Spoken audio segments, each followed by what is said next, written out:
for us to have and for those who can't make it live. So everybody's morning going, other than Adventures getting online.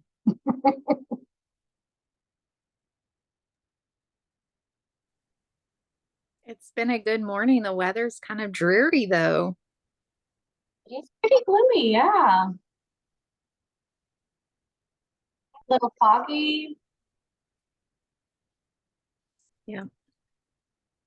I don't know, we've had like what, a week of fall? I love the leaves, the colors of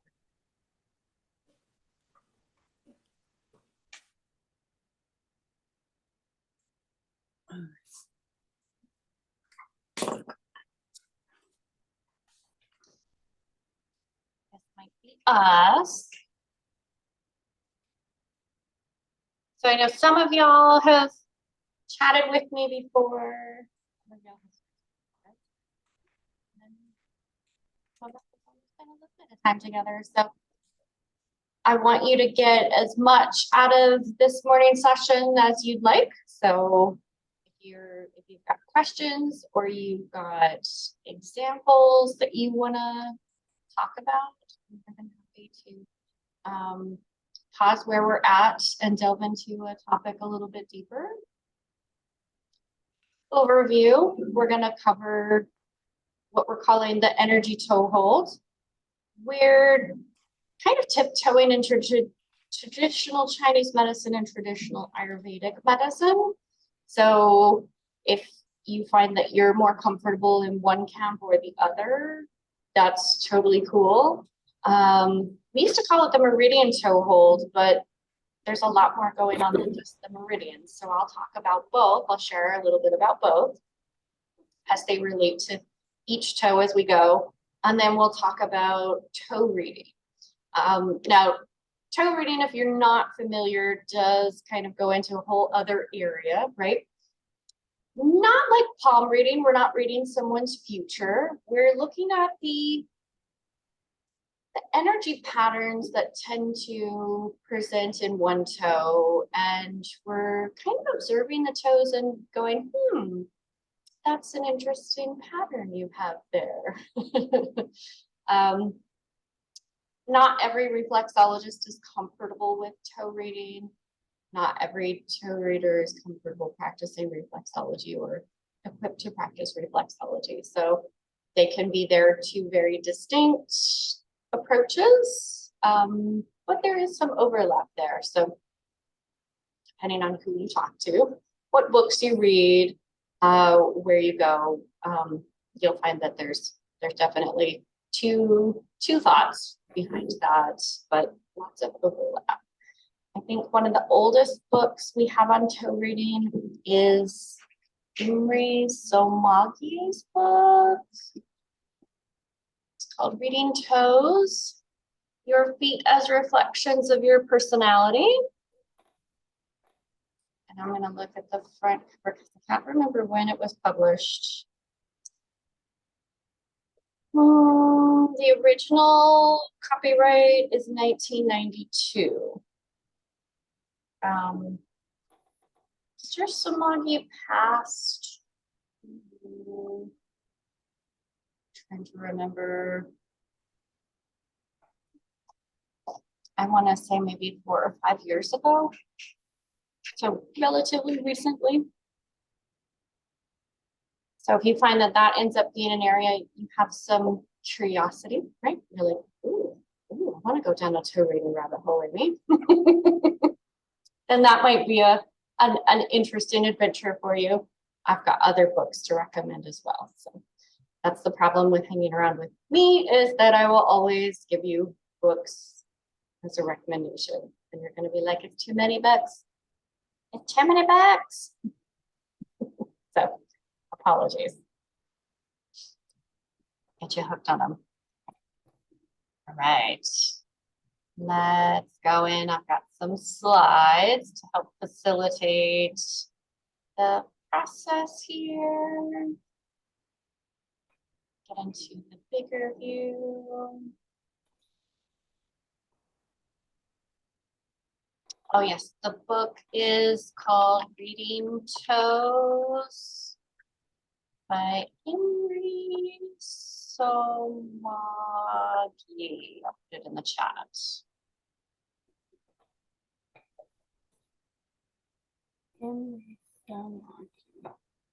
Imri Somagi.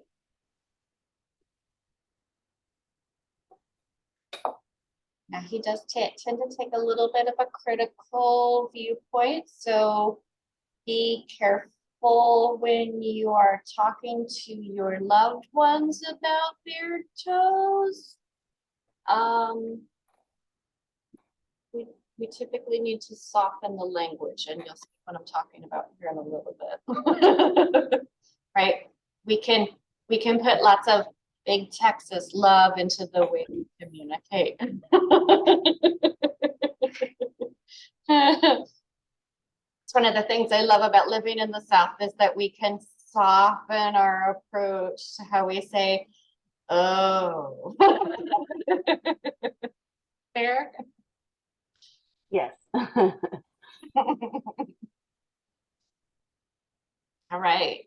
So in reflexology, the toes mirror the head and the neck, cranial and cervical spine cavities or regions of the body. So obviously they're carrying a lot already, right? We've got most of our sensory nerves here, you know, our eyes, ears, tongue, nose. We perceive and pull a lot of data and information and process it here. A lot of us carry a lot of tension in our necks. We get that like computer or desk, cell phone neck going on, right? So the toes are a busy place in and of themselves, even if we only just use reflexology as our lens. When we pull in some toe reading, we're looking at personality patterns, character traits, different ways that we perceive the world. And then when we pull in even more, so we start looking at the 5 elements, either through a traditional Chinese, traditional Ayurvedic viewpoint, we're gathering more data. So pulling it together, we're thinking of the toes not just as these little tools that find Legos and pieces of furniture in the dark, but more the energy and intention that we put into our lives as we're walking through life, right? What we perceive, how we perceive the world, how we view things. So an interesting exercise right now might actually be to look down at your feet, maybe get a little good lighting. I'm going to just tilt my chair over. So we typically view the right foot as representing our past experiences, and the left foot as representing what we're currently working on, right? Our current perception, our intentions. And can you notice anything? You don't have to say it out loud, but can you notice any differences in the toes between the left foot and the right foot? Sometimes we'll have, you know, for example, my 4th toe on my right foot has more of a banana shape, more of a little curve, a little bit stronger curve than the 4th toe on my left foot.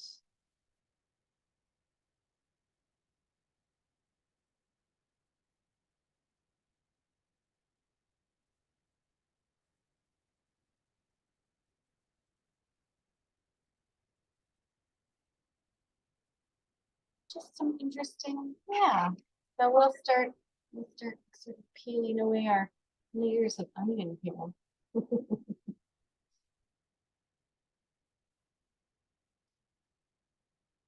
Dr. Fitzgerald was an ear, nose, and throat surgeon practicing in Boston. He had a practice in Connecticut. He gave lectures in New York City. So being an ear, nose, and throat surgeon in the late 1800s, early 1900s meant that, maybe he had chloroform as an option for anesthetics. And the story goes that he went to Europe on a sabbatical, ran across some text that was talking about dividing the body into these 10 long zones. And he came back with this and decided to experiment with it. So his thought, again, being a surgeon, his thought was, what if we stimulated one part along the zone? Would it cause an anesthetic part within that zone? So for example, if he was going to do a tonsillectomy, he'd want to, particularly the tonsils towards the outside. So he'd want something on zones 4 and zones 5, right? If zone 1 runs right through the middle of the mouth, zones 4 and 5 would be further over here, right? So sure enough, he'd go into surgery with his patients with clothespins or rubber bands or rings around their fingers 4 and 5 and their toes 4 and 5, and would have a very successful surgery. Now it seems a little scary, I feel a little sweaty thinking about that, right? Going into surgery and it's just you and a rubber band or a clothespin. That seems a little intense, but it was effective. So he was able to see, okay, yeah, these 10 zones, there's something here. And it was sometime later when he introduced, or he was discussing it with a colleague who had a practice in Florida. Very common, for those of you who don't know, snowbirds love to go from New England to Florida, because New England is snowy and cold, and Florida is not always sunny, but way warmer. So one of his colleagues had a practice in Florida, St. Petersburg area. His physical therapist on staff decided to turn it into a manual therapy. That's how we get modern reflexology. The interesting piece for us when we're looking at the toes, so the big toe is representing everything in zone 1. The second toe, everything in zone 2, third toe, fourth toe, fifth toe, right? So if we're thinking about when we're working on the toes individually, we can be thinking about the impact across the entire body. And it's an opportunity, if all you have time for working on the feet is to just get to the toes, you can cover the entire body in the theory of these 10 long zones, right? Kind of a clever. I love it when we're thinking about maybe first aid reflexology. Someone's in acute distress. Maybe they've received really shocking news. Their nervous system is really activated. We could come and just hold the toes. We could also hold the fingers, right? Just bring some calm, thoughtfulness, asking the nervous system, hey, I know it's been a pretty intense couple of minutes, but what if we just brought this down just a little bit? Give the body a chance to start processing this. We might also think about the opportunity to work on somebody very briefly, right? How many of us who do any kind of body work have loved ones that are like, oh my gosh, could you do this? Could you do that? And you could give them a whole body session. All the internal organs, all the parts they own could be covered in 5 or 10 minutes of just holding toes. Right? Gives you a bigger bang for your time. despite the fact that they did not book an appointment and you don't have the energy and you've already seen how many clients today. Thank you very much. Right? So just a little add to that there. Now here's our close-up of our zones. Now note the big toe we further divide into 5 zones to give a close-up view of the head and neck. Okay, so if we look at just the big toe for a second, zone 1 is going to be right about where our nose is, right? So one half of the nostril is on one toe, one half, the other nostril's on the other toe. Fair? Our eyes are going to be hanging out in zones 3, 4. Over here in zone 5, we're going to start looking at the outer ear, the jaw hinge in zone 5, right? So, but for the purposes of toe holding, we're not going to get that quite that in depth. We're more interested in 1, 2, 3, 4, 5. Here.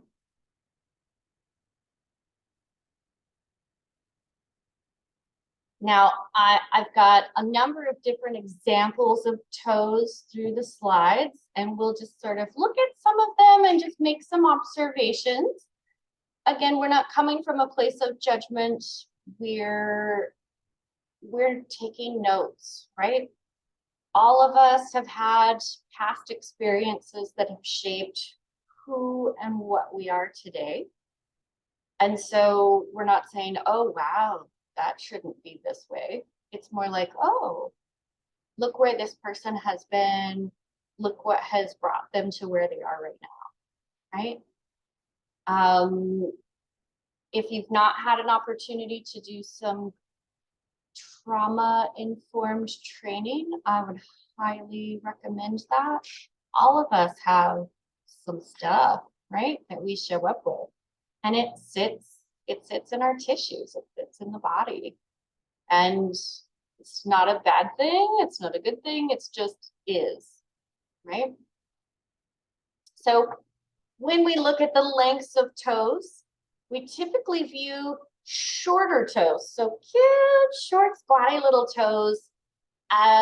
They tend to be more a stable personality, someone who's very reliable, very dependable, but they can be stubborn, ooh, right?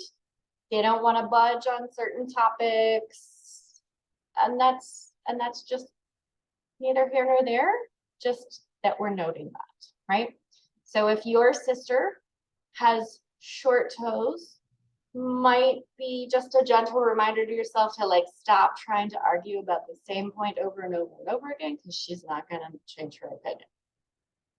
Fair? Now you're going to start, wait till sandal season comes back. You're going to start looking at toes and be like, oh no, oh, okay. Hey. Now, if we swing the pendulum to the other direction, long toes, right? Really long toes tend to belong to the dreamers, the artists, those who have big vision, very expansive thoughts. But their challenge is they like thinking, they don't do well with the follow through, right?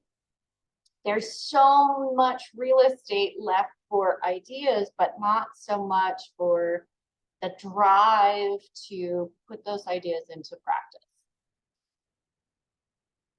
These tend to be the ones that you bounce ideas off of, right?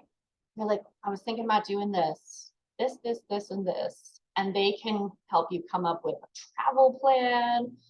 They could help you if you've got a business idea. I'm thinking about marketing this area. What are your thoughts? They can really get into that. So they do well if their resources are relied on, right? So they really pair well with someone else who has the capacity to put their ideas into motion. Fair? Now, some toes will show up as crowding or overlapping. Sometimes they feel very dominating. And sometimes you'll have toes that feel kind of hidden. So on these examples here, look at how this little toe on the bottom foot is kind of tucked up just a hair underneath the fourth toe. There's just a little bit of like kind of a little shyness to it. Like it's not pressing on it. It's just more of like, oh, you can't see all of me, right? Just a little hiding, little shyness, little oversensitivity there maybe. This fifth toe here is kind of doing a little bit of that, but you also see like there's a little more forcefulness to it, right? So when we look at crowding, overlapping, we might think about which toe might be trying to dominate or override the energy of its neighboring toe, right? And as we start diving into each toe, we'll talk about what that might look like if one toe is trying to hang out with another toe. Really kind of squash the other toe, right? So big toe, toe number one. We call this our thinking toe. The right big toe is going to carry thoughts and ideas from our past, while the left is going to carry thoughts and ideas in the present. And if you notice that your left big toe is starting to kind of travel towards the little toe, it's more left, left, left, left, left. You might even have your left foot might even be kind of angled a little bit to the left, if you notice, just sort of naturally. You might have a lot of forward thinking, right? You might have a lot of energy towards the present. Not a bad thing for people who are in an active stage where you have to do a lot of forward thinking, right? We would see this in populations where they're planning for their retirement, they're getting close to those years. Maybe their child's getting ready to go off to college, right? So big change that has you taking your time and energy off of right now and putting those resources into future planning are going to have an impact on that left big toe, right? As we age, though, it's kind of interesting. We sort of go through a little regression, right? We start to kind of head into the past a little bit, revisit our childhood. So more energy is going to show up on the right big toe. So in our older populations, you might find that the right big toe it's busier, right? Sorry, all my little alerts, reminders. Hey, Amy, I have a quick question. This is Brandy, and maybe it doesn't matter, but as I'm looking at my toes, should we, would we want to look at these toes when we're maybe, looking and using this approach with the toes just sort of rested up in the air or like resting on a surface? Either Does that make way, sense? Okay. if you've got a lot of if the toe pad is starting to expand, it'll pop the toe up a little bit, right?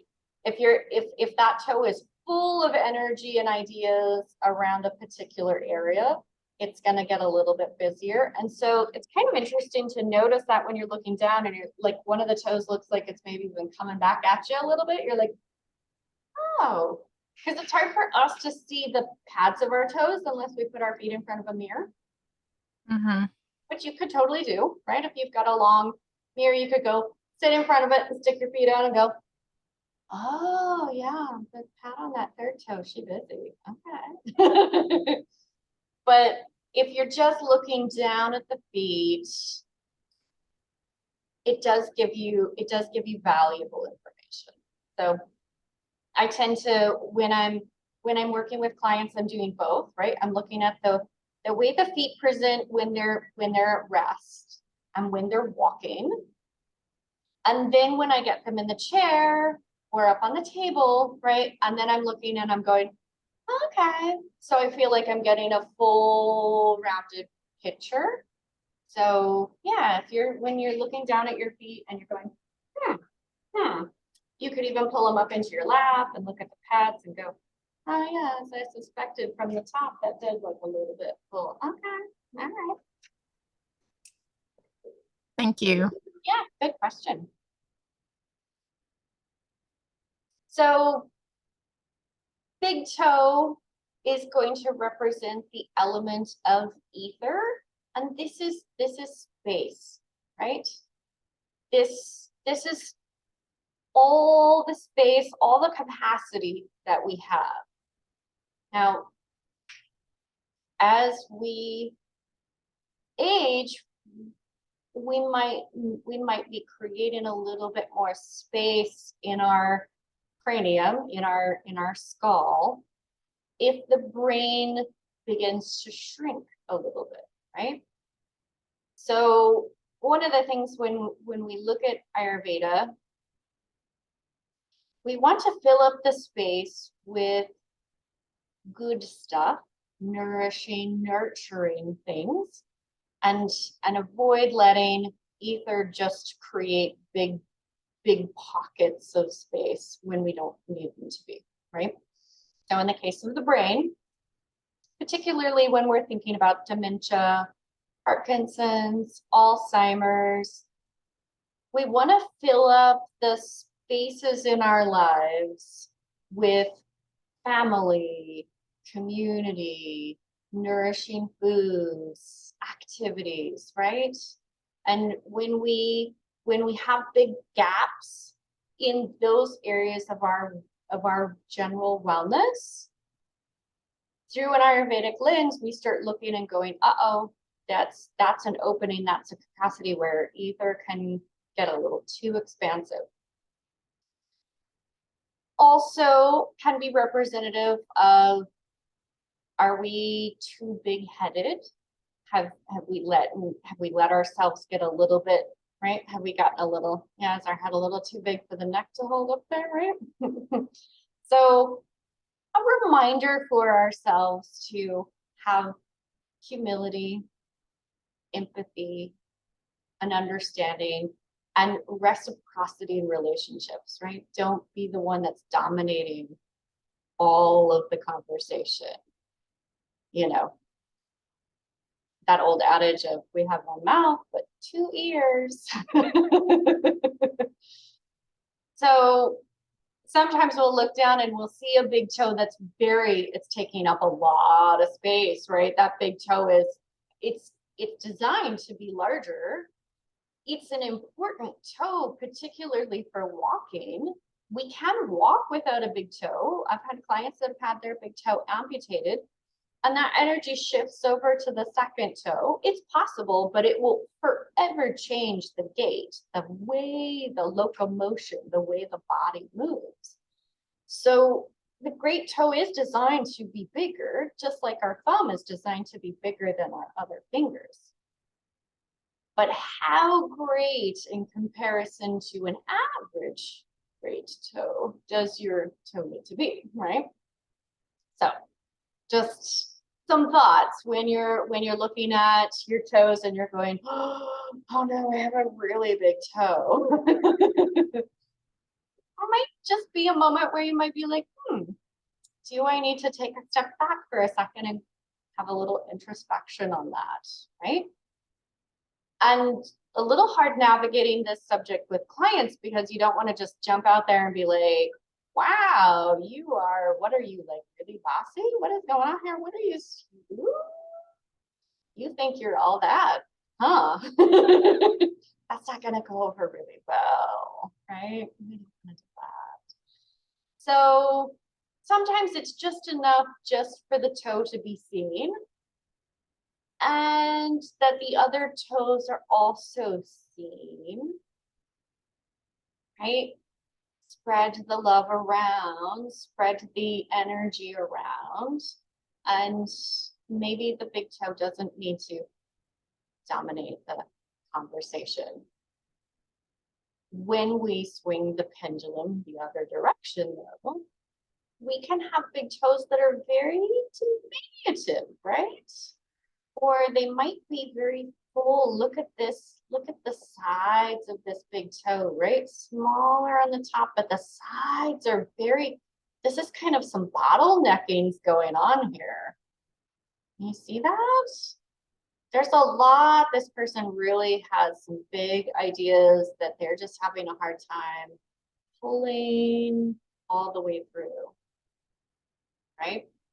And that could be past trauma. Maybe they've had someone in their life that was like, all your ideas are terrible ideas, and maybe there's some self-esteem issues going on, right? So we might show up with a lot of compassion for that toe and go, you're doing the best you can, right?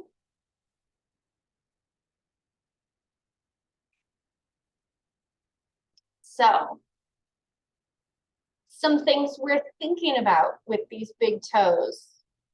Are we noticing any mental tension that's being mirrored in the big toes?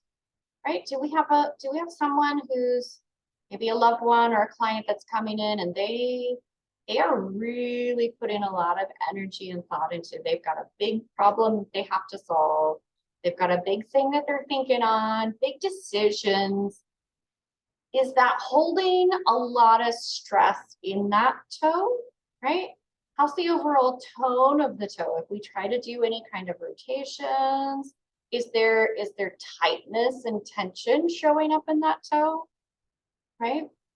Is there a way that just by showing up as ourselves and hanging out with that toe for a moment, is there a way that we can kind of ease some of the tension, right? A little more free flowing thoughts, a little more free flow of energy there.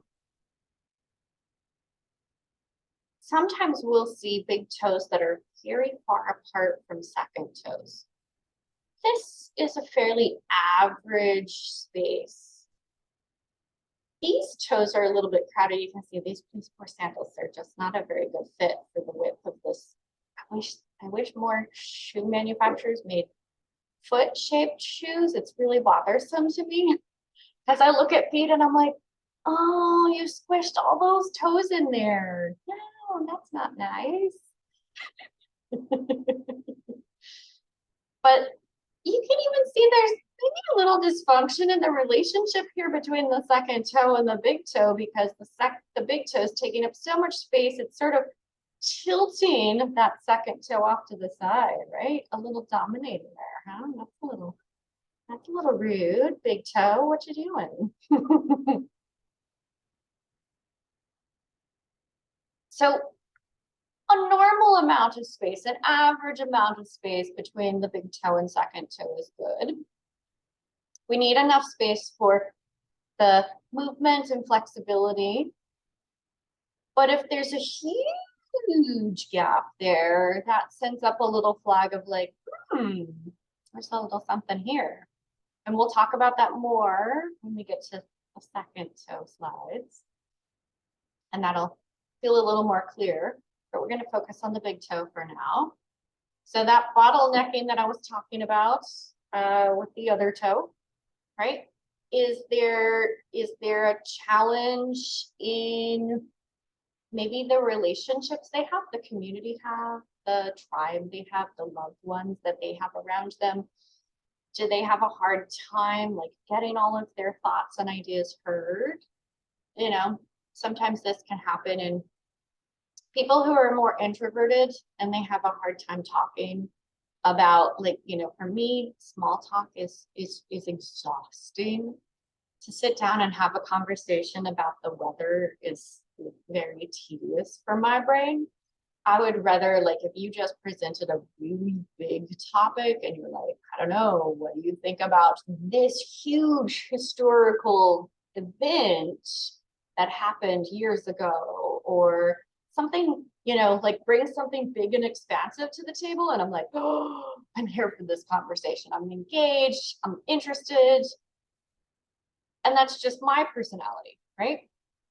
Doesn't have anything to do with anyone else. It's just I might have a hard time in circles of people. If I'm spending time with only just acquaintances and I'm not spending time with my people, I'm gonna have a little bit of bottlenecking there, right? I'm gonna have to feel like I'm holding myself back because these are not the people that you sit here and talk about toes all day with. Like, oh my goodness, I need those people, right?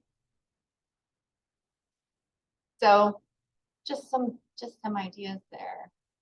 And then the question is, have we created too much spaciness, too much of that ether in that big toe, right? Have we kind of put a bubble around it? Have you ever seen feet where it looks like the big toe is almost separated from it? It's like, wow, almost like a thumb. It's almost opposable. It's very far away.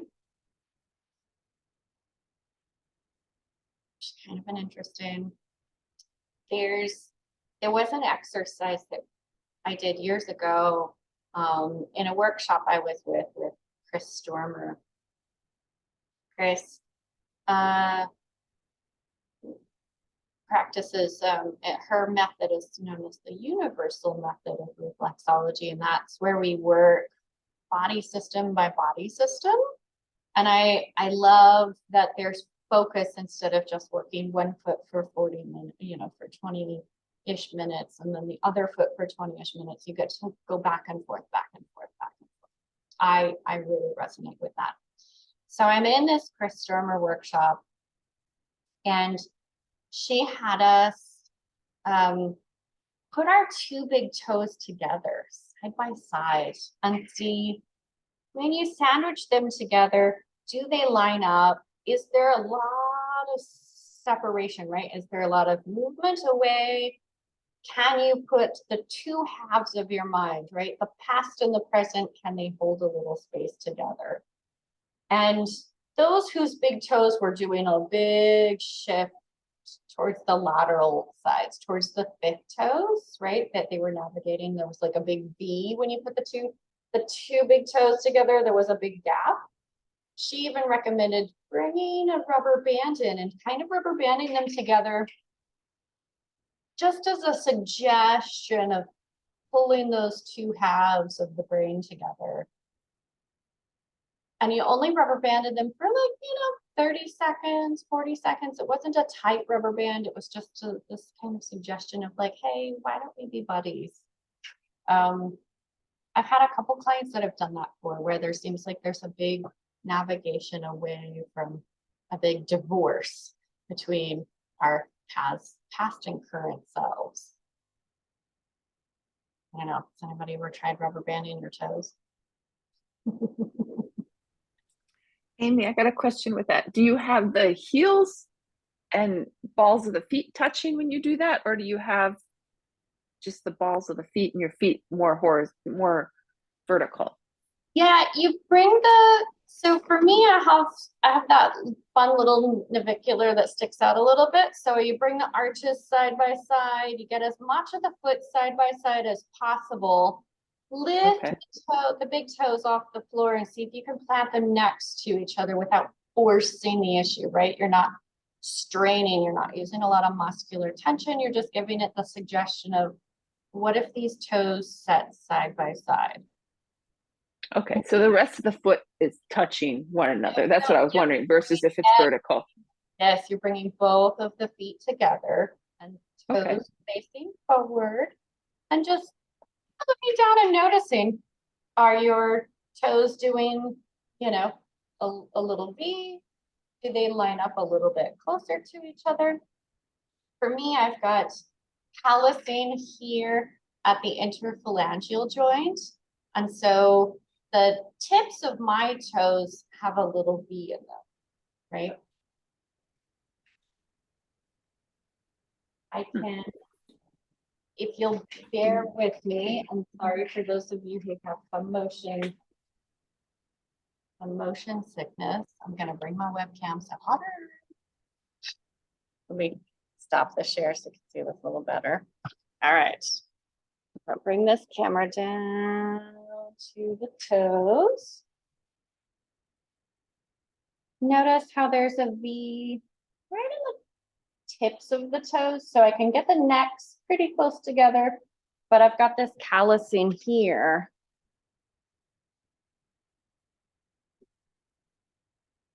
So I've got a V right on the distal phalanges, the distal hallux.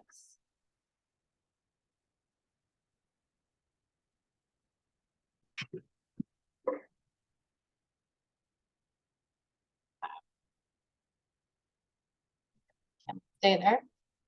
So I've managed to cut my head off. There we go. What about y'all? Any observation? Anybody want to share? What are your big toes? Do they line right up, even Steven, or is there a little gap, or do you have a bunion at that first metatarsal phalangeal and they just kind of Mine line up and then the top kind of curves around like yours. It looked a lot like yours. common?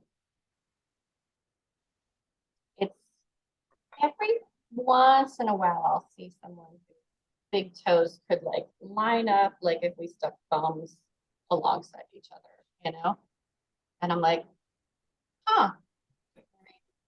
Very, very,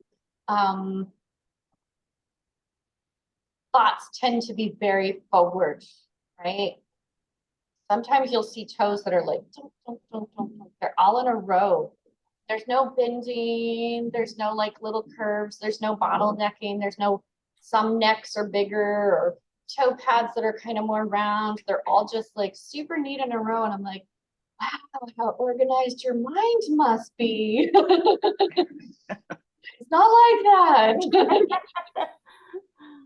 I'm like, ooh, what an interesting place that would be to live. In that head, oh my goodness.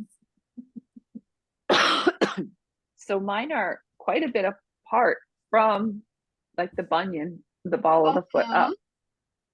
And so they're going separate. So you're saying, repeat what that was, how that interprets?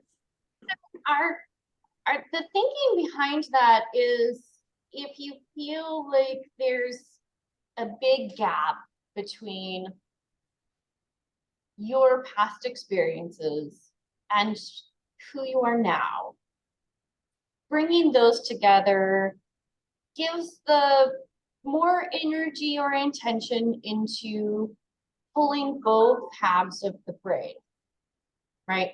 Left hemisphere, right hemisphere. And I know that we've kind of dumbed it down simplistically to be like one side of the brain's very analytical and the other side of the brain's very artistic. And it doesn't quite work that way because we slingshot information back and forth. So not so much that you have a dominant hemisphere of the brain that you're spending all this time in, one half of the brain or the other half of the brain, but maybe that there's been this sort of divide between what your past experiences have led to who you are now. And so pulling those two together,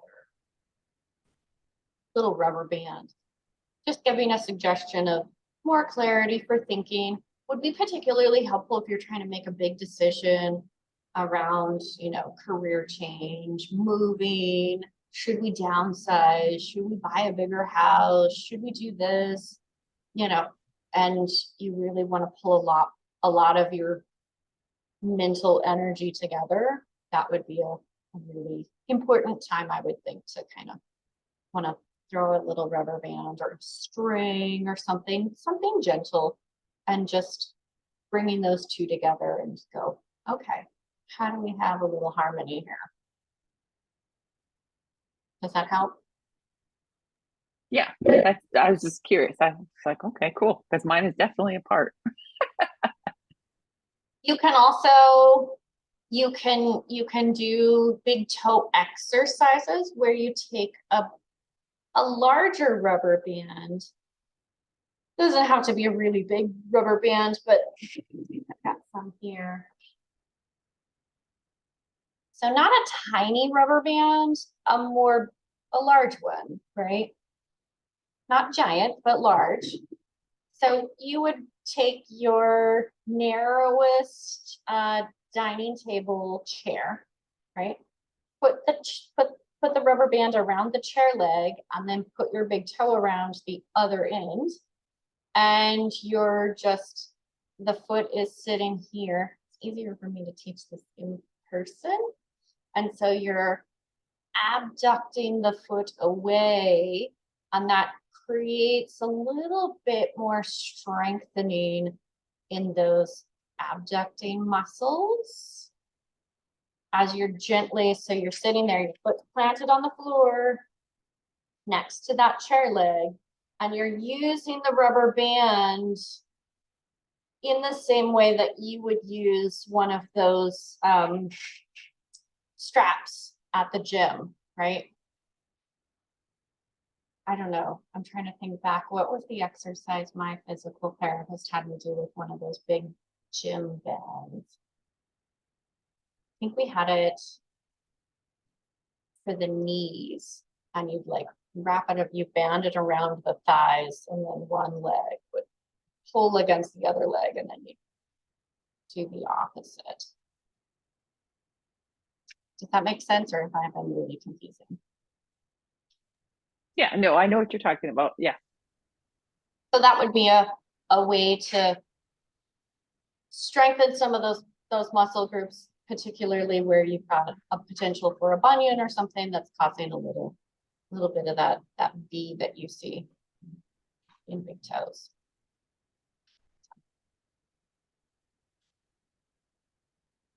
All right, back to our big toe slides.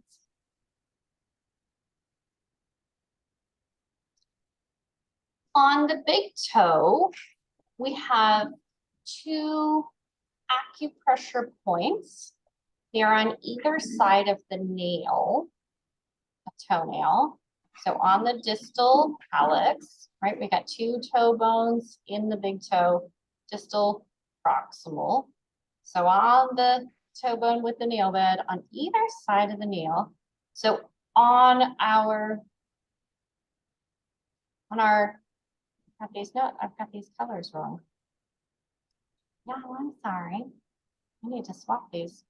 So liver 1 is, when we're looking down, it's on the little toe side of the nail. And spleen 1 is on the outside edge, the medial side.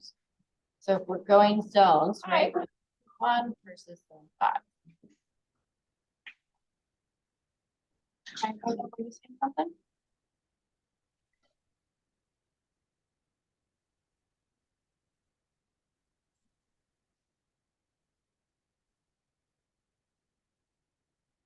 So when we hold that toe, I have my rubber foot model here.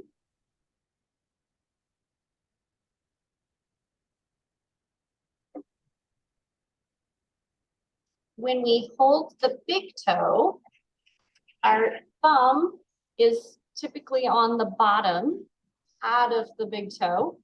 And we're gonna put one finger on one side of the nail and our middle finger on the other side of the nail. So 3 fingers, we're holding, it looks like this. So that we've got energy on each of those meridians when we do our big toe hold. Okay.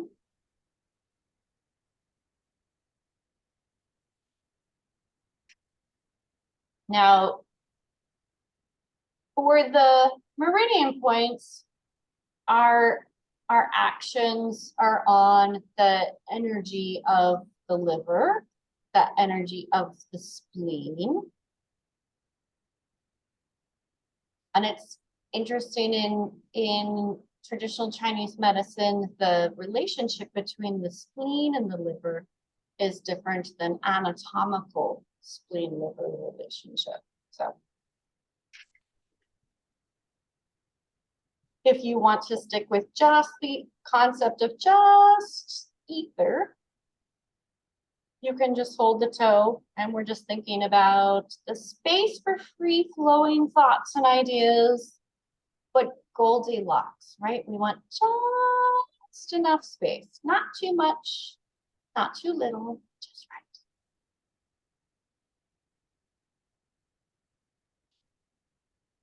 You ready for toe 2?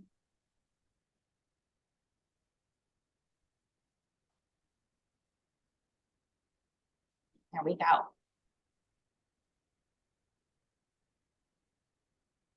Look at these second toes on these feet. Oh, these are some good examples of second toes. Our second toe is our feeling toe. And again, right foot representing past impressions. In this toe, it's our past impressions related to us, ourselves. The left carrying present feelings, emotions, our capacity for that. Now, the toes on the bottom part of the slide here, there's some little bit of bottlenecking at the joints on the right foot here. Not as prominent on the left foot. A little bit more relaxed here. You know, these big toes make me wonder if they've got some bruxism, if they've got some grinding of the teeth a little bit. A little bit of extra tension in that jaw there. But these second toes, you can see the second toes kind of hugging that first toe here. Not a whole lot of space. And on this one, the second toe's a little bit longer. Do y'all have, you know, when you look at your toes, is your great toe longer or is your second toe longer?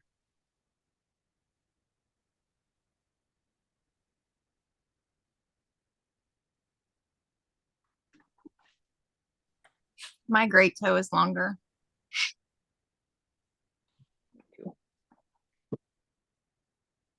It's more common, foot shape wise.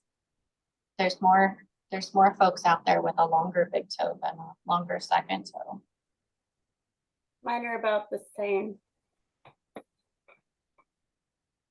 Yeah, this one, these are like neck and neck. The big toe's only slightly longer than the second toe. Interesting. The second toes looks just a hair longer, but it may also be that this big toe is kind of doing a little bit of a hitchhiker thumb situation. There's a little bit of tug right there on that tendon. So in Ayurveda, the second toe is representing the element of air. So this is our capacity for motion, how we interact with the world, particularly through our sense of touch. Okay. So our feelings toe, again, we need reciprocity in our relationships, right? Not to have our first toe, we were concerned about not having mental dominance in relationships. And we want to make sure that we're not having emotional dominance in relationships, right? We need that reciprocity. We need our feelings to be heard and seen, but we also need to hear and see the feelings of our loved ones, right? So that's one of the challenges sometimes we'll see with second toes, where it's like there's a little friction there. Either we don't feel seen or heard, or we're having a hard time seeing and hearing the rest of our people around us, our community around us. Sometimes that can happen if we move to a new area, right? Before we really get some deep roots going, that can be kind of a challenge. So if you're ever feeling kind of at sea around the people that you're spending a lot of time with, go back to those who really speak your language, right? really know your heart, know you, and that you know them really well. So sometimes even just picking up a phone and being like, okay, I need to talk to my people, right? For me, sometimes when I feel that way, I'll get on the phone and I'll talk gardening with my mom, right? I'm talking about what I've planted, what I'm growing. She's talking about what she's planted growing, and there's reciprocity in that relationship, and that brings some ease where I've been like, man, I feel like I'm just hitting a wall with everybody lately. I don't know what's going on. You know, bring the nervous system back down into that place where you can chill the vagus nerve out. Right? We all need that. We all need those spaces of rest and digest and community. So our feelings toe. So there's a lot going on with our feelings toe, right? So those who have a longer second toe, like this one, look at how much that is a very, like, there's no question. You're not like, I don't know, is that second toe longer? This is a very long second toe, longer than all the other ones. So I would typically think this would be someone who leads with their heart, right? Very tender, soft, highly emotional, not emotional in terms of when, oh, don't be so emotional, right? That concept of society, like throwing our emotions in because somehow we're supposed to be automatons or robots or something, but more, I would think, people who tend to go into occupations where you have to lead with your heart, right? So maybe therapists, pediatricians, that sort of occupation, lots of heart energy going there. Now, those with a much shorter second toe, where the second toe is even shorter than the third toe, there may have been some history there, some trauma that has caused them to mistrust their own emotional thoughts, right? Their emotions, and has kind of stunted that capacity for expansion of ideas into that area. So just lots of compassion for that very, very short second toe where it's like, okay, it's something that there's capacity for nurturing, and not that we're necessarily going to grow a longer second toe, but we can expand in areas where we're going, this is an area of weakness. We need some more resources here. Now, on the second set of feet, the middle one here, there's like a giant rift between the big toe and the second toe. Look at how huge that space is. What do y'all think? This divorce between our thoughts and feelings, what kind of patterns do you think that we would find?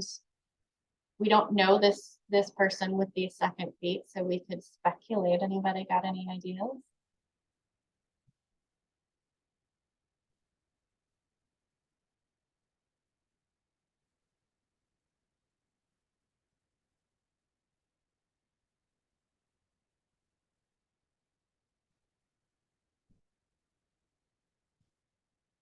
Their thoughts and their emotions or their thinking capacity and their emotions, they separate. They don't use feelings to lead how they think.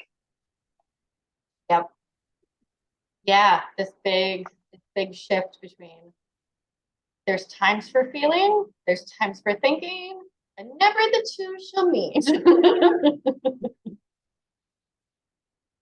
Yeah, it's interesting. I know folks who have spent time in households where there's particularly designated times just for analytical time.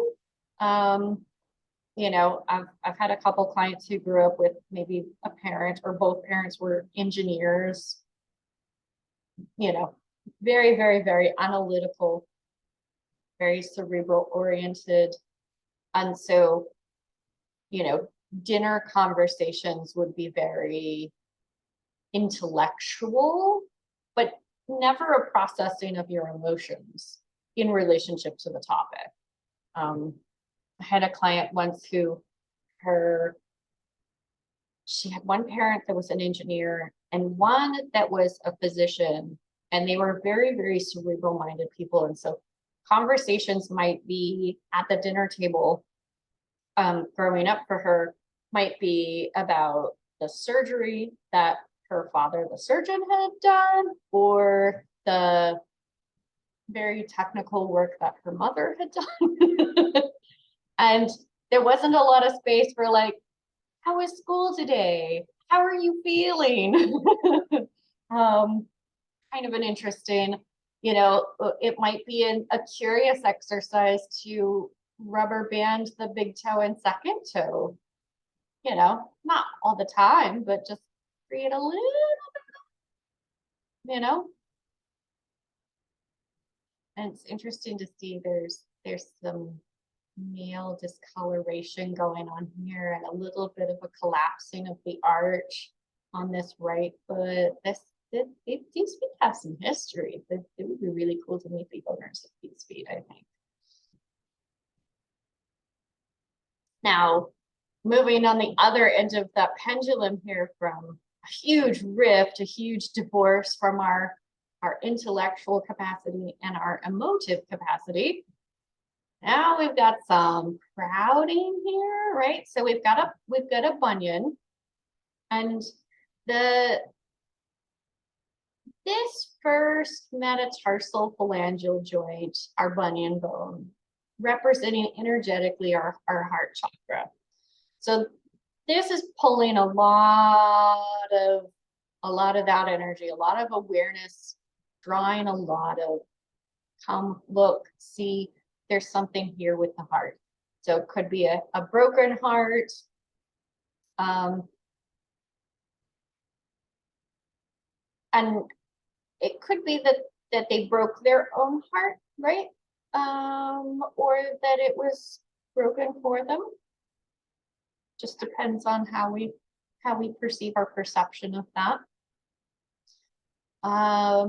Sometimes we'll see people who give and give and give and give and give, and they don't stop to receive. They can, that can feel backbreaking, but heartbreaking work. And that can be a challenge. Or we can literally have our heart broken. Grief can be spectacular, whether it's the end of a relationship or the passing of a loved one. Those are big ones. There's some very interesting research looking at the emotional impact of grief on the anatomical heart. People can literally die of a broken heart. So this could be drawing a lot of energy there. Now, not all bunions are going to be caused by an emotional challenge, right? Because we can certainly have hereditary bunions, patterns of the way that we walk. We're trained to walk in a particular way. Our shoes, our footwear, our modern footwear are very challenging based on the way that our foot is naturally supposed to walk. But if you've got the thinking toe crowding the feeling toe, this may be that there's an attempt at dominance, or that there's a need for both, right? Not leading with just one or the other, but needing to have a shared thinking and feeling approach to life. Now, just some thoughts.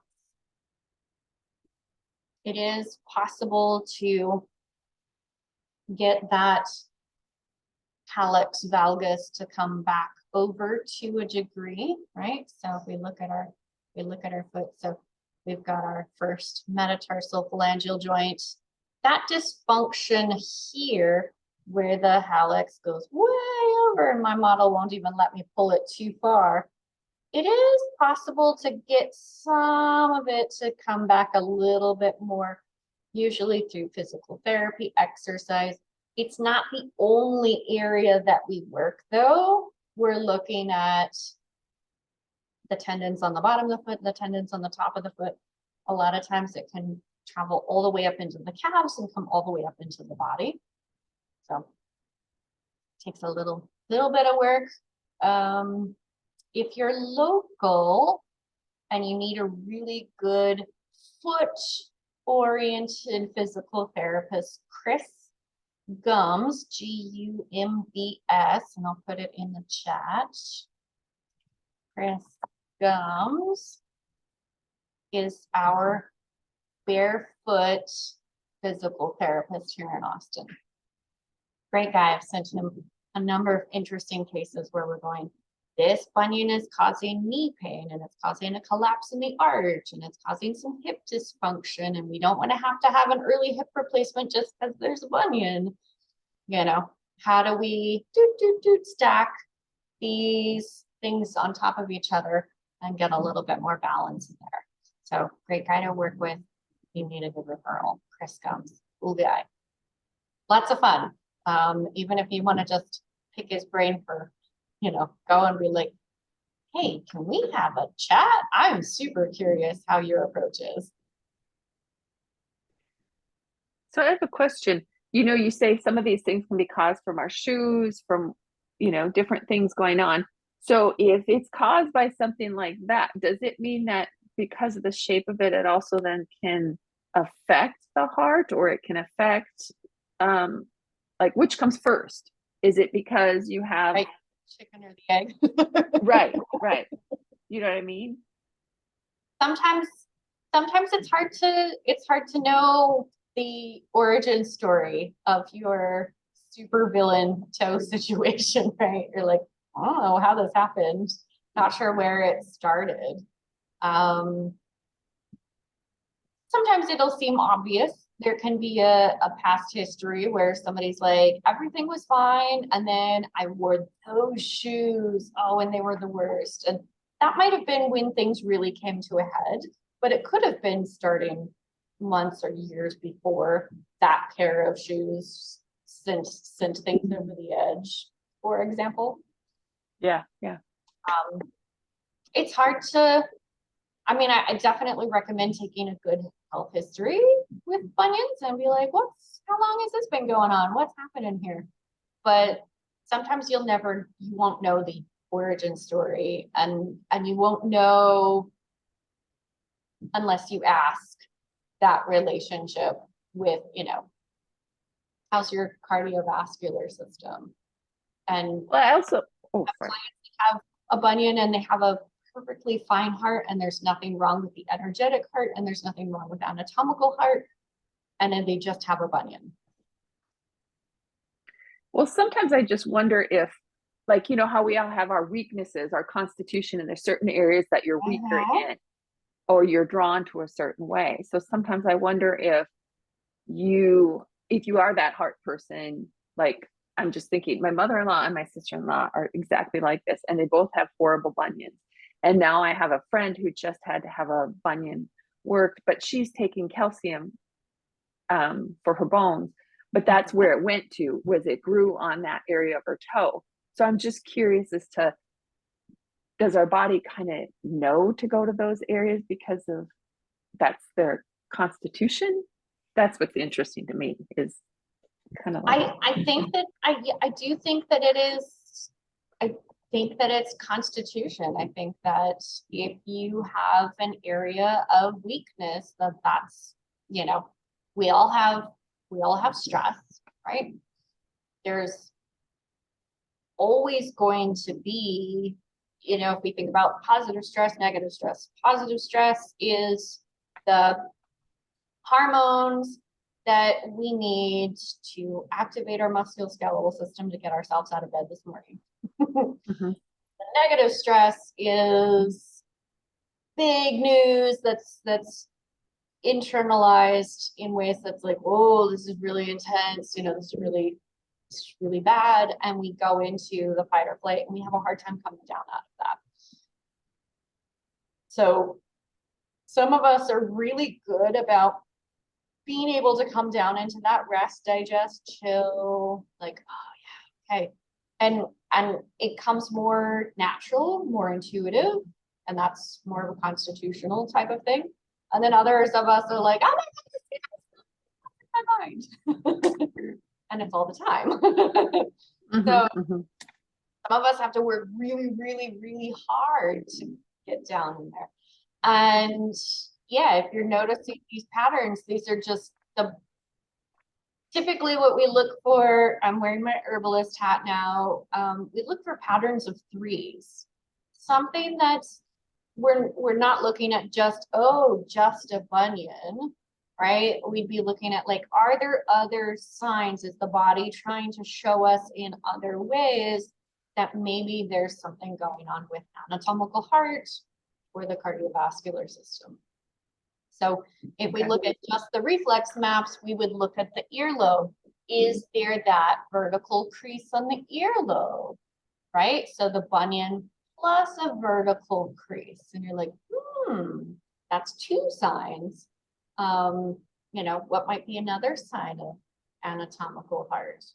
Anybody got any ideas? What other signs we might see in the body? Maybe the heart's having a little challenge.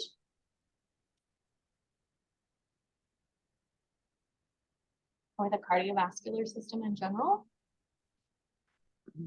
Swelling or color, the lighter, colder feet, Cooler touch, yeah. colder, or the color of them. Like very cold hands or feet, right? Our hands and feet are cooler than the rest of the body, but you can have varying degrees. You know, you can have somebody come in and their toes are ice blocks and you're like, oh, how's your heart? Are you moving your body enough?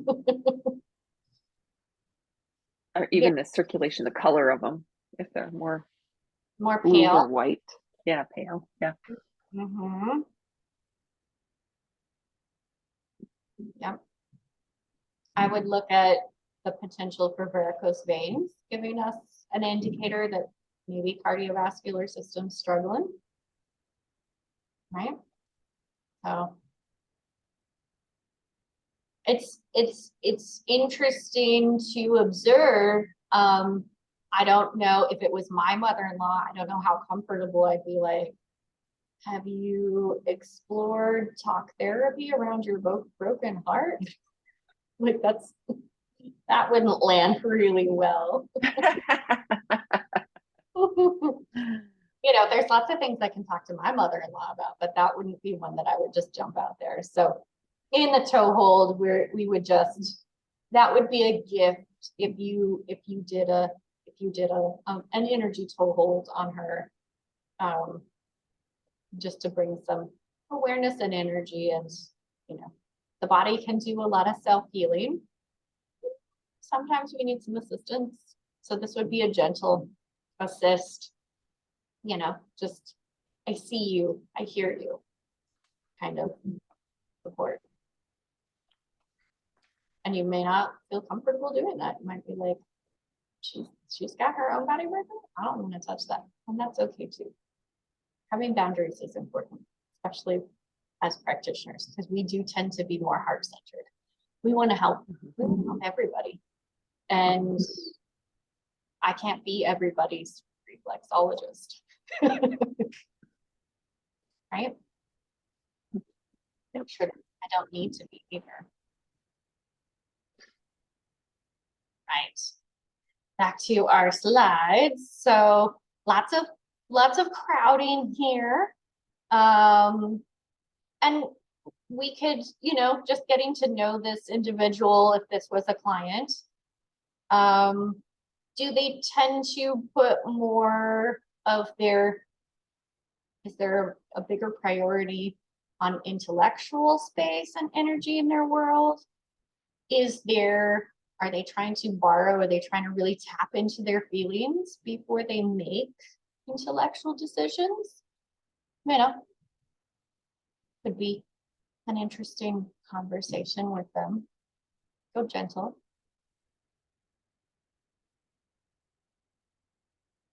Our second toe hold. And I've got my, I think I mirrored this image. I'm sorry, y'all. No, we're right. This is the lateral edge. Okay. I got this one right. Stomach 25. This point, so this is the end of the stomach meridian. The other 2 points on the big toe were the beginning of those meridians. So this is where the stomach meridian ends. This is the end of stomach energy. Has a calming action and clears heat. So someone who's dealing, heat would look like a buildup of lots of hot energy in the belly. So maybe somebody's really angry and frustrated and they're dealing with some acid reflux, GERD, there's lots of fiery hot stuff trying to come up and make itself heard and seen. So the second toe would be a good toe to hold and be like, calm, calm, calm, chilling things out, bliss the stomach out a little bit there.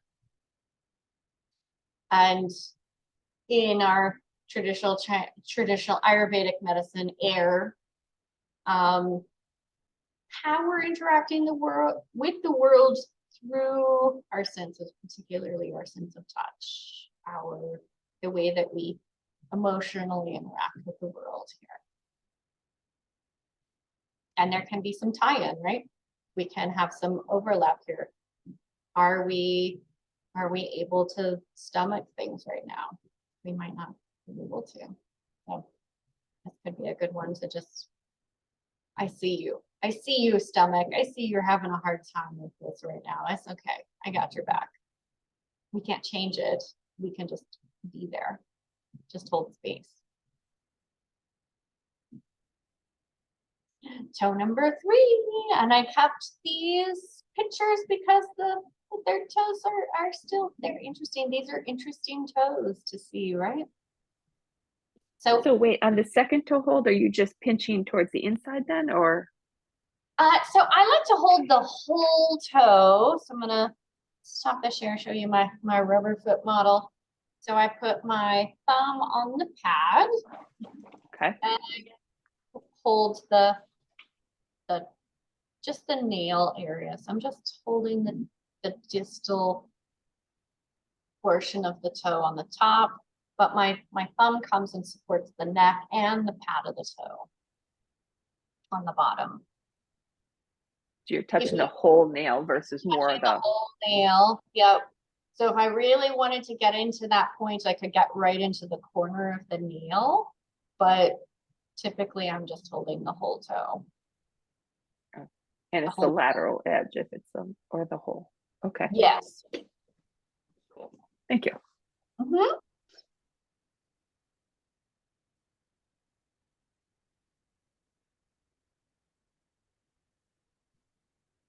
Our doing toe number 3.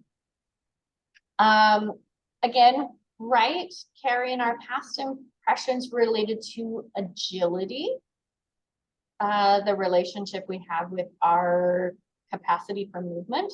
So someone with a past history of, I've had clients that have had to have, maybe they had birth defects that they had to wear braces on their legs, or there was a portion of their childhood where maybe they were bedbound, or they could only move, their only mobility was in a wheelchair. And so that their perception of their agility on the right side looks very different than their current thoughts on how they move and do things, so our endeavor, our capacity for doing the work that we're here to do, right? We all feel like we have maybe a drive or a calling or something. And so on the left side, some of us will look at that toe and be like, I don't know that I'm doing the work I'm supposed to do. There's, some of us may have to hold a full-time job that gives us the benefits that we need, right? Healthcare, a steady paycheck, but what we really want to do is, go feed donkeys at the rescue farm, and that doesn't pay very well, right? So we may have to make some accommodations in life. Maybe we do our 9 to 5 Monday through Friday at a desk job we don't love, that doesn't fulfill us. And then we spend the weekends volunteering at the rescue farm and helping the animals out, for example, right? To satisfy that drive, that need. And I think it also speaks to, even if you're doing something you absolutely love, there should still be something that you feel you can give back to the community. So some type of volunteer work really raises our quality of life index. There's been some really interesting research on that people who spend time volunteering, maybe you work at a soup kitchen. I have a friend that does a drive a couple times a year where she has friends and loved ones help her buy period products, tampons, pads, these sorts of things, and packages them and puts them together for the local high school. And I think that's really cool. There's all kinds of different directions that we can go, that we can feel like we're putting our heart into it. But the research shows that it raises our quality of life index. We feel more connected to our community. That reciprocity in our relationships really goes a long way. So if you're noticing that the third toe looks like it needs a little bit of something, it might be worth looking at. Are you itching for a career change? Or are you just itching to be out and do more, right? The third toe is our fire toe. Fire is our source of energy, our drive, what fuels us, what energizes us, what ignites our ideas. We need fire to digest what we're processing, how we think. It's an invigorating energy. So something to think about. Where's your fuel coming from? Right?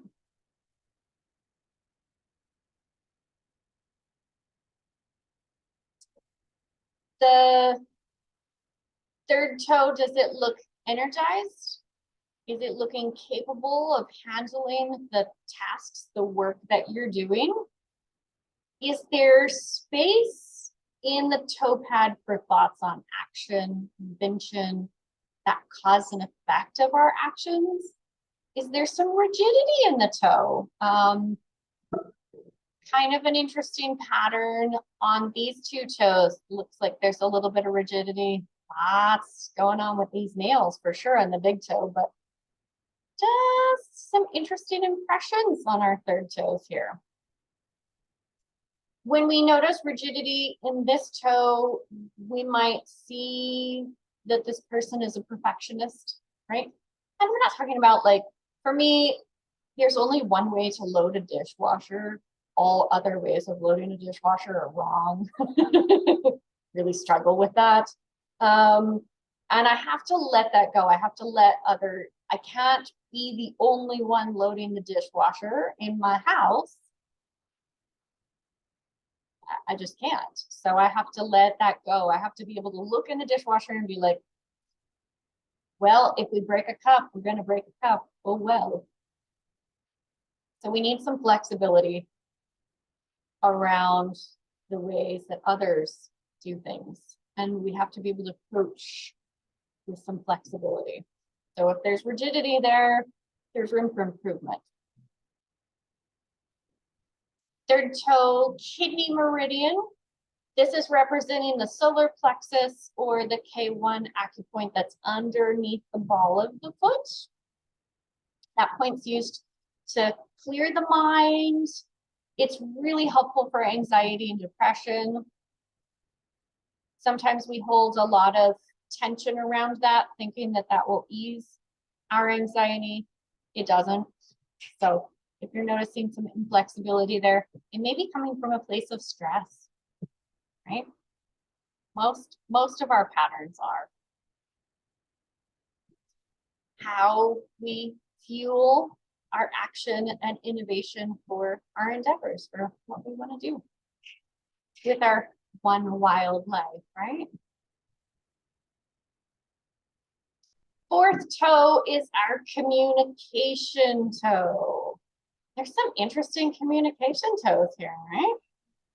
So right foot, carrying past impressions related to how we communicate, how our relationships work. Left, related to those in the present. The element of water associated with our fourth toe here. Water flows, seeks, binds, mobilizes. Think about water in all its form. Fresh water, moving, the ocean moving, always this movement, but we can also have stagnation, where you start building kind of an interesting swamp experience. And it's like, oh, okay. So is our communication free flowing? I'm moving? Is it rapid? Are we da da da da da da da da da? We're like, well, I didn't hear anything. You have to slow that down. Is it, you know, whitewater rapids? Is it a trickle? What's that like, right? How much energy do we have flowing? Too much? Not enough? Healthy communication skills would include humility, compassion, affection, and accommodation. When we lack or have a shift in one of those areas, we're going to have a shift in that toe. This toe typically tends to get larger, so it'll get fatter, a little wider, have a very puffy or enlarged looking pad underneath. So look at this toe in relationship to the other toes, a little bit wider, a little bit longer per se, but you can see lots of, it's busy. On this one, there's some bottlenecking. There's a lot that wants to come out. It just hasn't had a chance to yet. So those who utilize communication skills to do their work for their occupation, for their love, for their passion, this might be teachers, lecturers, it could be people who perform, you know, Broadway actors, stage actors, play actors, television actors, celebrity feet. Toe reading is fascinating. So kind of an interesting, you might also notice how much this toe is relying on the doing toe to enhance communication through action. Do they talk with their hands? Are they very, you know, my Italian friends are like, you have to talk with your hands. And I love that's culturally something that they do. I talk with my hands, but not all the time. So interesting perspective.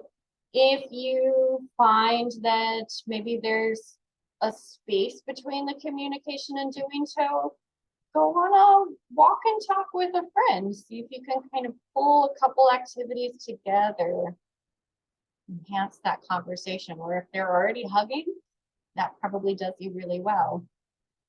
The times that we want to get a little, not concerned, but we want to put a little bit more energy into thinking about how to help is if the pointy portion of our fourth toe here turns communication into sharp, right? All that capacity, and then it's very sharp coming out. That can be a little bit hard, and that can make it alienating for people to communicate in their community. On the lateral edge of our fourth toe is the terminal point of the gallbladder meridian. This one calms the mind, improves hearing and sight. That's a pretty important part for how we communicate. So, and then of course our water element, how we freely move within relationships and our capacity for communication. And communication is two ways, right? How's that reciprocity? Lastly, our mobility toe. Oh, the little toe. She's so cute. The right little toe carries our past impressions related to mobility and security. Our left carries those of present. This is associated with the earth element. It's going to represent our capacity for flexibility and adaptability in the face of constant change. Element is cool, stable, heavy, dry, dense. Healthy mobility is going to be represented in how we adapt and change in our ever-changing universe. Rigidity in this toe could represent some insecurity or taking a more cautious approach, right? Maybe we've had things really shake things up. We've had an earthquake level experience in our life.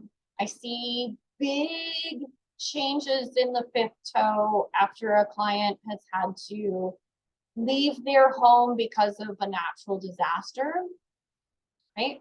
So think about like all the people that were impacted by Hurricane Harvey when I was doing reflexology session to our Harvey refugees that were coming up to Austin.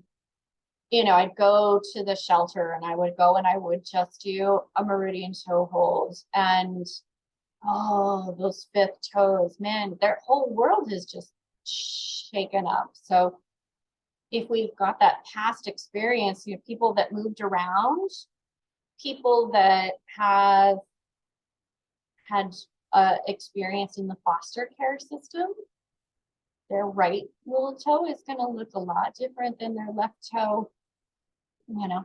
So just some things to think about when you're observing toes. If they've got some history to tell them, right? Those with adverse childhood experiences, if their ACE score is particularly high, their little toes are going to look different. How is their relationship with their family members now, or their found family, compared to the family they were born into? Toes are gonna look different, and that's a healthy thing. That's a normal thing. Is the little toe here for adventure? We're feeling too many hard knocks, right? Bladder 67, so the ends of the bladder meridian terminates on the lateral edge, the outside edge of that little toenail. It invigorates the mind. It's also the point that we use when we ask babies that are in the wrong position to turn so they be head down for a vaginal delivery. So it's a good one to avoid if you don't want to ask a baby to move. The point itself is very much right on that corner of the nail, right? I even use when I've got a client that's got a baby that's maybe sideline or they're frank reach and we're asking baby to turn, we might even, I'll hold that point and I'll rotate the toe as well. So it's just like, hey baby, if you got the space, if baby has the space, if the umbilical cord is long enough and it's not wrapped around their neck or around their torso, or they're not wearing it like a purse strap or something, right? Baby has the capacity to move, baby will. If, you know, I trust in the process that baby knows. If baby's in a position where they're like, I'm sorry, but this is just where this is how it is, then you won't get a response, right? It's not like trying to do an external cephalic version where the doctor's pressing on the baby's bottom and the head and trying to manually move the baby. So trust that if you're holding this point, it's not as if you're going to force a baby to move, but we don't need to draw energy to that area if the baby's in a good position. Fair? So earth element, little toe, our capacity to feel grounded and secure so that we can freely move through our ever-changing universe. This toe is going to feel different after someone has moved homes, right?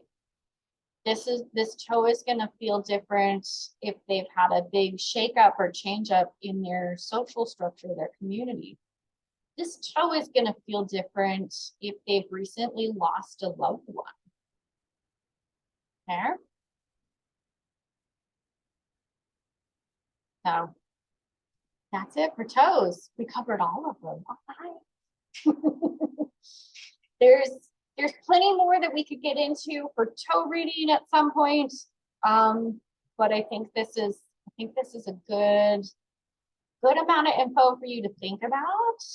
Sit with some toes, start looking at toes, make some notes, refer back to, I'll upload the slides as a PDF so you can refer back to them and go, you know, you've got a loved one and you're like, what's the fourth toe again? It'll take a while before, if you plan on using these, before it becomes like, okay, thinking, feeling, doing, communication. Okay, yes, got it. You know, so don't feel like it has to happen overnight. And I'm open to questions, right? If you a couple of weeks from now, you're like, hey, what the heck is this toe? You're welcome to send a picture if you have permission from the individual, right? We don't take pictures of people without their permission, and we don't share them unless we have their permission. Please and thank you. But if you've got somebody that you're like, I'm really curious, what do you think about what's happening with this nail, right? Nail fungus could be a sign. It's kind of interesting how fungus can, you know, sometimes you'll have it across all 5 toes and you're like, ooh, what's happening here? But typically it's only on like 1 or 2 toes and it's like, oh, there's a weakness here that lets that capacity for the fungus to pop up. And, you know, what's going on with those toes? What's happening there?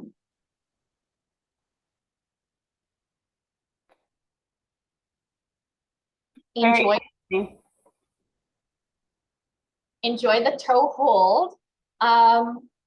You can go in any order that feels comfortable to you. You can also just hold 1 toe at a time. Typically for me, I start on the 2nd toe. I'll hold the 2nd toe, the 3rd toe, the 4th toe, the 5th toe, and then I come back to the 1st toe.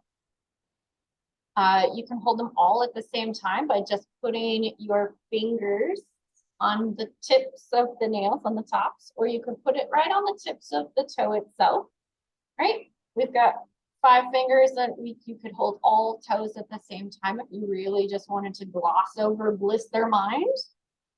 That gives you that capacity if you wanted to. It's interesting, the toes will kind of twitch sometimes and kick you off. And they're like, yep, that was enough. That's all I needed. And that's fine. Don't stay there longer than the toes, you know, if you're not welcome. The toes, like, sometimes it's just a little spasm and then it relaxes and you're like, oh, I didn't feel like I got picked off. And then other times it very clearly kicks you off. So your mileage may vary. Typically we don't hold 1 toe for longer than 3 minutes. And 3 minutes per toe is a long time. So you could see you could be here for a while. I find a lot of toes aren't tolerant of a full 3 minutes. And I don't tolerate holding just 1 point for 3 full minutes. But if you found that maybe a toe needed that extra time, it needed that extra attention, it might be worth it.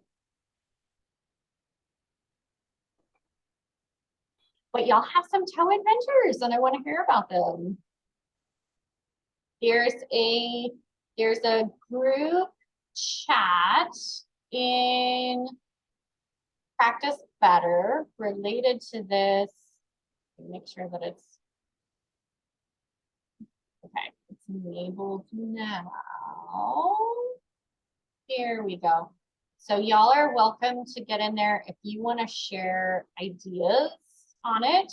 You should have, when you go to the main Energy Toehold page, there should be a little chat box there and you can post. So if you're going to share photos there, make sure that you're telling others that you're, I'm going to share this in a little group that I'm in.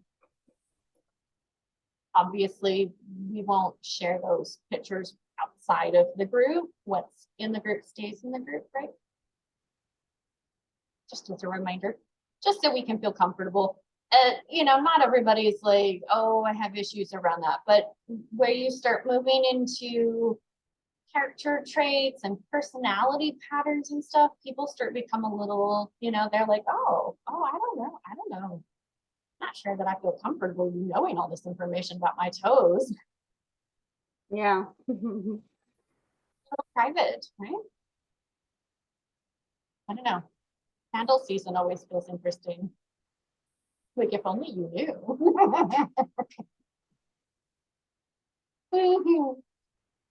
So cool. Well, thank you, everybody. We went over time. I apologize. We did start a little bit late, so I appreciate that you stuck with me. I will I'll process the video and have it uploaded so you'll be able to see it, and I'll process the slides as a PDF and upload that as well, so you'll have that back to refer back to as needed. I hope y'all have a wonderful rest of your week and hopefully nice holiday break, winter break. Good to see everybody. Thank you. You have a nice holiday too. And this was interesting. Thank you. Thank you so much, Amy. Thank you, Thanks, Amy. everybody for Thank coming. you. See y'all next time. Okay, right, bye. bye-bye. Have a great day. Bye-bye.